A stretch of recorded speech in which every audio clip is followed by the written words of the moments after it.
కనపూర్ శ్రీనివాసరావు గారు, జగన్మోహన్ రెడ్డి గారు ఈరోజు చాలా సుదీర్ఘమైనటువంటి ఒక పోస్ట్ పెట్టారు తన ఎక్స్ మాధ్యమం ద్వారా. నేను మొత్తం చదవను కానీ ఒక చిన్న అంశాన్ని చదువుతా. మొదట్లోనే ఉంది అది.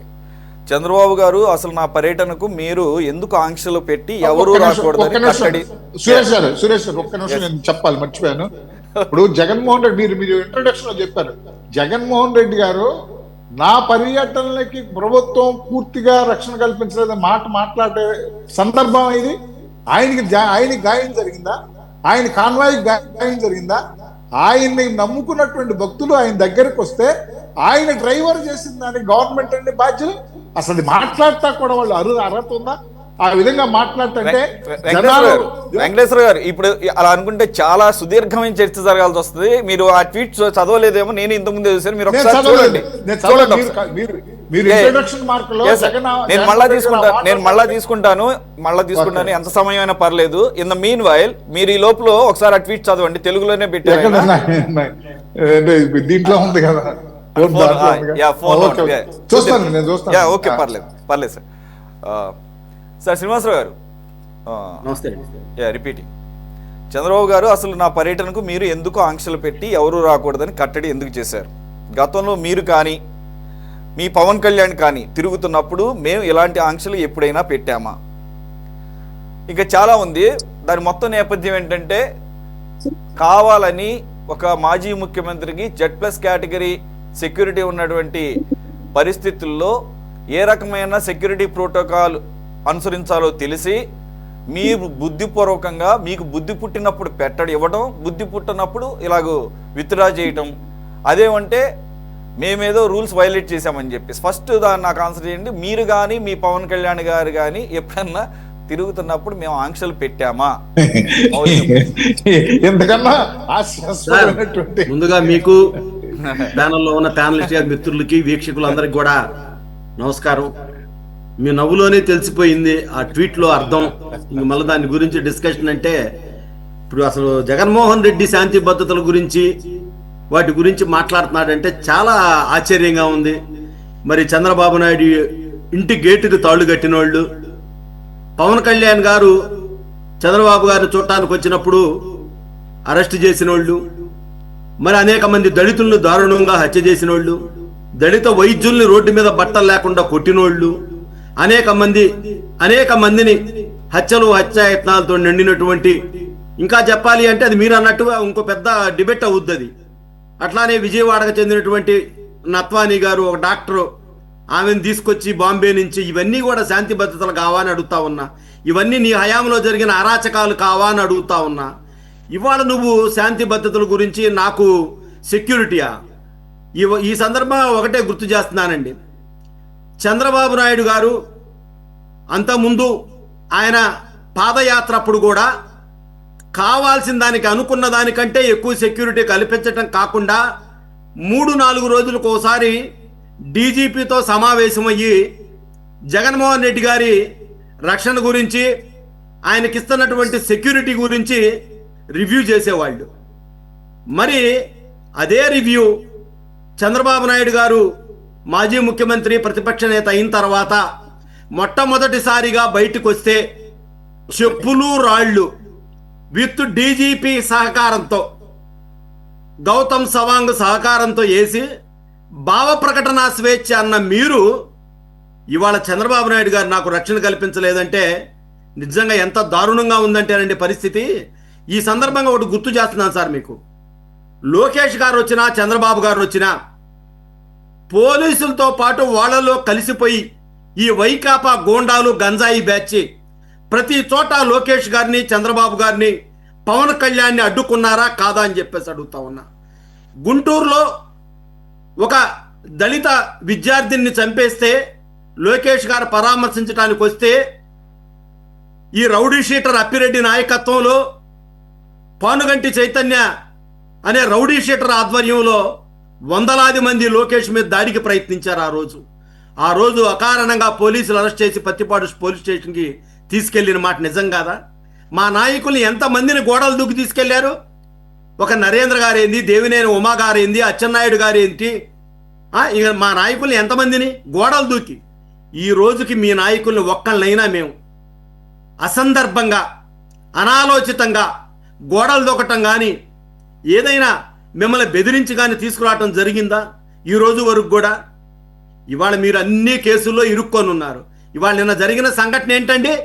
మానవత్వం లేకుండా చేశాడు జగన్మోహన్ రెడ్డి. జగన్మోహన్ రెడ్డి అనేవాడు పరమ శాడిస్టు. ఇంతకంటే అతని గురించి మనం ఎక్కువ కూడా ఆలోచించకూడదు, ఆశించకూడదు. జగన్మోహన్ రెడ్డి అనేవాడి కింద, ఆ బండి కింద ఆ పేద దళిత కార్యకర్త పడితే అతను అందరు మన క్లియర్ కనపడుతుంది దాంట్లో వీడియోలో ఎవిడెన్స్. తలుపులు కొడుతున్నారు, ఆపు ఆపు అని చెప్పేసి డ్రైవర్ చెప్పాడు. వెనక విడదల రజనీ కూర్చుంది, పేరుని నాని ఉన్నారు, వాళ్ళు చెప్పారు. నేనేమంటాను, డ్రైవర్ వెనక్కన్నాడు, పక్కకు లాగా పడేసి వెళ్ళిపోయారు. నేను ఒకటే అడుగుతా ఉన్నా, అయ్యా జగన్మోహన్ రెడ్డి నీ కార్యకర్తే, నువ్వు కొద్ది ముందు పోయినోడు తెలిసినప్పుడు నువ్వు వెనక్కి వచ్చి ఏంటి ఏమైంది మన కార్యకర్తకి, మీరు అర్జెంటుగా నా కాన్వాయ్లో ఏదైనా కారు తీసుకొని మీరు అర్జెంటుగా హాస్పిటల్కి తీసుకెళ్ళండి, ఏమైతుందో చూడండి అతనికి, ఆ తర్వాత నీకు వెంటనే చనిపోయాడని తెలిసింది, హాస్పిటల్కి వెళ్ళి నువ్వు వెంటనే రిటర్న్లో నువ్వు హాస్పిటల్కి వెళ్ళి వాడి కుటుంబాన్ని పరామర్శించావా? కనీసం ఆయన శ్రద్ధాంజలి ఘటించావా? వాళ్ళ కుటుంబానికి ధైర్యం చెప్పావా? గతంలో నేనంటున్నా చంద్రబాబు నాయుడు గారి హయాంలో కూడా కొన్ని సంఘటనలు జరిగినాయి. మేము ప్రకాశం జిల్లాలో మీటింగ్ ఏర్పాటు చేసినప్పుడు అక్కడ కాలువ ఉంటే కాలువలో పట్టడం జరిగింది. గుంటూరులో కూడా జనవరి 31 నైట్ జనవరి అనుకుంటా సబ్జెక్టు కరెక్షన్ జరిగినప్పుడు జనవరి 1న ఆ ఎన్ఆర్ఐ ఒక చిన్న ప్రోగ్రాం పెడితే చనిపోవటం జరిగింది. చంద్రబాబు నాయుడు గారు ప్రకాశం జిల్లాలో మీటింగ్ మధ్యలో ఆపేసి మీటింగ్ క్యాన్సిల్ చేస్తున్నారని చెప్పి హాస్పిటల్స్కి వెళ్ళి వాళ్ళ ఇళ్లకెళ్ళి వాళ్ళ పరామర్శించి వాళ్ళకి ధైర్యం చెప్పి పొరపాటు జరిగిందని చెప్పి ఎక్స్గ్రేషియా చెల్లించి ఇక నుంచి జరగకుండా జాగ్రత్తలు తీసుకుందామని చెప్పేసి ఒక రివ్యూ పెట్టడం జరిగింది. మరి వాళ్ళ నీకు ఎక్కడ నీ కనీసం మానవత్వం ఉందా? అది ఎంత నీచంగా మాట్లాడుతున్నాడని అంబటి రాంబాబు. మా కార్యకర్త అండి, మా కార్యకర్త అంటే మా బాబాయిని మేము చంపుకుంటాం, మా చెల్లెల్ని మేము తిట్టుకుంటాం, మా అమ్మని మేము ఏమైనా చేసుకుంటాం, మా కార్యకర్తను చంపుతామయ్యా మీరెవరు అడగటానికి, మీకేం సంబంధం ఉందనే పరిస్థితి. వాళ్ళ చెల్లెలు ఒక్క మాట ఉంది, సార్ నా అన్న కోసం నా భర్తని నా పిల్లల్ని నేను వదిలేసి 2500 కిలోమీటర్లు ప్రాణాన్ని పణంగా పెట్టి తిరిగా, అయినా కూడా మా అన్న పాప నీ ప్రాణం కావాలి నాకు అని అడిగితే క్షణం ఆలోచించకుండా నా ప్రాణం ఇస్తానంది. సార్ అంత దూరం అవసరం లేదు సార్. చెల్లెలు అంది సార్. అప్పుడే పుట్టిన బిడ్డకి కూడా సొంతంగా కొన్ని హక్కులు సంక్రమింపజేసింది ఈ భారత రాజ్యాంగం. మరి వీళ్ళకి ఏమన్నా సెపరేట్ గా రాజ్యాంగం ఏమన్నా రాసి ఇవ్వాలేమో మరి. ఆ అమ్మాయి ఒక మాట ఉంది సార్, సురేష్ గారు, పాప ఉన్నా పాప నువ్వు అడిగితే అన్నయ్య నా ప్రాణం ఇస్తాను సెకండ్ లో అన్నది. అలాంటి చెల్లిని నువ్వెంత ఘోరంగా మాట్లాడావు, ఎంది నీ మీడియా ద్వారా, నీ నీలి మీడియా ద్వారా, నీ వర్ర రవీందర్ రెడ్డి చేత ఆ అమ్మాయిని నీ సొంత బాబాయికి అక్రమ సంబంధాలు అంటగట్టిన నీచుడివి. ఆ నీచుడి గురించి మనము ఇంకింతకంటే ఎక్కువ ఆశించలేము. నేను ఇవాళ ఒకటే అడుగుతా ఉన్నా సార్, నేను ఇవాళ ఒక కార్యకర్త చనిపోయి నీ కార్యకర్త నా కార్యకర్త అని కాదు, అక్కడ మా ఎమ్మెల్యే బోర్ల రామాంజనేయులు గారు వెంటనే ఇంటికి వెళ్ళి వచ్చారు. మా పార్టీయా మీ పార్టీ అని కాదు, చనిపోయిన వ్యక్తి ఒక ప్రాణం, ఒక దళిత సామాన్య దళిత కూలి. శ్రీనివాసరావు గారు అదే రోజు డిబేట్ పెట్టినప్పుడు మీ టీడీపీ ప్రతినిధిని మేము డిబేట్ ముఖంగా ప్రశ్నించడం జరిగింది. ఎవరు చనిపోయారు, ఎందుకు చనిపోయారు, ఎవరు తప్పు, ఇవి కాదు, ఇది అటువంటి సమయం కాదు. ఆయనకి ఆ పార్టీ వాళ్ళు ఆ పార్టీ తరపున ఎటువంటి సహాయం లభిస్తుందని తర్వాత విషయం. మీరు ప్రభుత్వ పరంగా మీరు ఎటువంటి చర్యలు తీసుకుంటున్నారు, ఏ రకంగా కుటుంబాన్ని ఆదుకుంటున్నారు అనే దానికి కూడా ఆ రోజు మనం ఇదే డిబేట్ ముఖంగా కూడా మనం మాట్లాడుకున్న సందర్భం. అంటే మీరు లేకపోయి ఉండొచ్చు వేరే వాళ్ళు. That is the spirit needed. Yes that is the spirit needed ఇక్కడ. సార్ వెంకటేశ్వర గారు పుట్టిన బిడ్డకే కాదు, a child in the womb also has got rights. మన చట్ట ప్రకారం కడుపులో ఉన్న బిడ్డ కూడా హక్కులు ఉన్నాయి. ఈ సందర్భంగా ఒకటే తెలియజేస్తున్నాను సార్, అలాగే కదా సార్ ఒక నిమిషం. సంప్రదాయాలు అనేక రకంగా కొన్ని శతాబ్దాలుగా ఉన్న సంప్రదాయాలను కూడా ప్రక్షాళన చేస్తూ రీఫార్మ్ చేసుకుంటూ supreme court or any other court time and again అనేక రకమైనటువంటి తీర్పులు ఇస్తుంది ఈ మధ్యకాలంలో. అఫ్కోర్స్ అవి కొంత కాంట్రవర్షియల్ డిస్కషన్కి తావిచ్చినా కానీ, సొంత భార్య అయినా కానీ తనకుండే హక్కులు తనకుంటే, తన శరీరం మీద పూర్తి హక్కులు తనవే అని అనేక రకమైనటువంటి. ఇదే కాదు, ఇక్కడంటే మన దేశంలో కొంత పిల్లలు మన ప్రాపర్టీ అని చెప్పేసి ఒక చిన్న దెబ్బేస్తాము, ఆ కనీసంగా వాళ్ళ మీద చెయ్యి వేయటం కూడా తప్పే. కొన్ని దేశాల్లో అయితే వెంటనే తీసుకొని బొక్కలు వేస్తారు. ట్రాన్స్జెండర్ మీద ఒక జడ్జిమెంట్ వచ్చింది, ట్రాన్స్జెండర్ మీద ఒక జడ్జిమెంట్ వచ్చింది. ఒకడు కేసు పెట్టాడు, 498 ఎట్లా అప్లై అవుద్ది, అసలు మహిళ కాదా ఆమె అని పెట్టాడు. పెడితే నువ్వు మహిళ కాదని ఎందుకు పెళ్లి చేసుకున్నావు మరి అని చెప్పి ఆ 498 వర్తించిందని పెట్టి ఇచ్చింది జడ్జిమెంట్. Exactly right sir.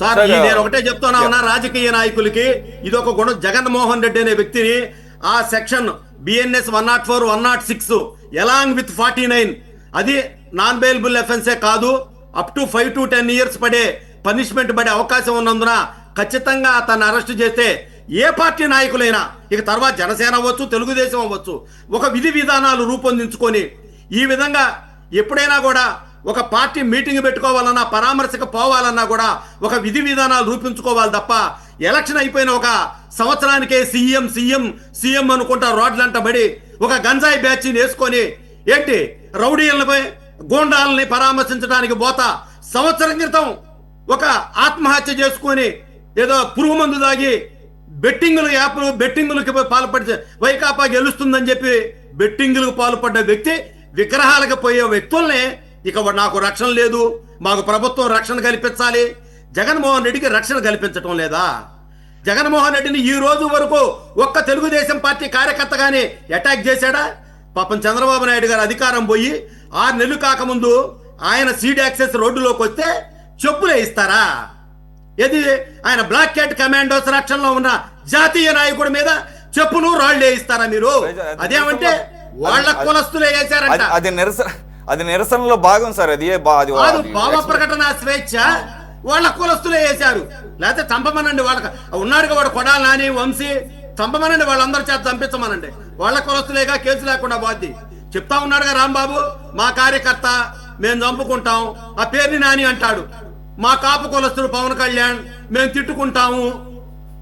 ఏ స్థాయికి దిగజారిపోయిందంటే సార్ వ్యవస్థ ఇవాళ ఈ వైసీపీ వచ్చిన తర్వాత. అంటే ఏంటంటే మన హక్కులు మన చేతుల్లో ఉండవు. ఎవరిని తిట్టాలో తిట్టకూడదు మాట్లాడారు సార్, సభలోనే మాట్లాడారు. ఎంత తిట్టాలో మళ్ళా ఎంత భుజాన్ని ఎక్కించుకోవాలో కూడా మన వేరే వాళ్ళు డిసైడ్ చేస్తారన్నమాట. సార్ వస్తాను.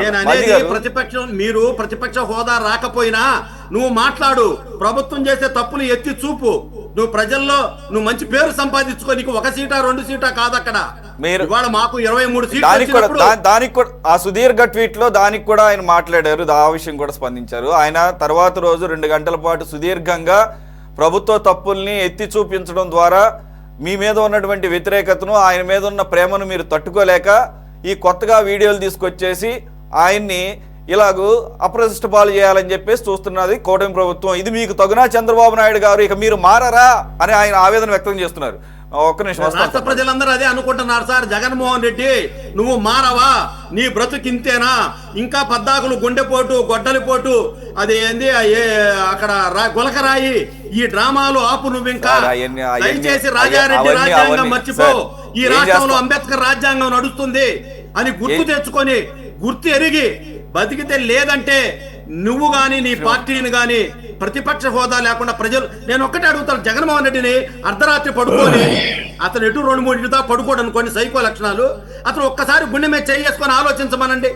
అసలు 151 సీట్లు ఇచ్చిన నన్ను ఎందుకు ప్రజలు, నేను చేశాను కదా, లక్షల కోట్లు సంక్షేమ పథకాలు ఇచ్చాను, అసలు బ్రహ్మాండమైనటువంటి సచివాలయ వ్యవస్థ ఏర్పాటు చేశాను, అసలు పిలిస్తే పలికే వాలంటీర్లు ఇచ్చాను, నేను ఇచ్చిన నన్ను ఎందుకు ఓడించారు? ఇది ఒక్కసారి ఆలోచించుకొని ఎక్కడ తప్పు జరిగింది. మీరు మర్చిపోయారు సార్. ఆయన ఇప్పుడు ఆలోచించడం ఏంటి, వెరీ నెక్స్ట్ డేనే రిజల్ట్ వచ్చిన తర్వాతే ఆయన ఏ క్వశ్చన్లు వేశారు, ఏమైపోయినాయి ఆ ప్రేమ, వాత్సల్యం, అదేంటి పథకాలు అని. మీరేమో అవన్నీ ఫాలో అవ్వరు. ఒక్క నిమిషం సార్ వస్తాను.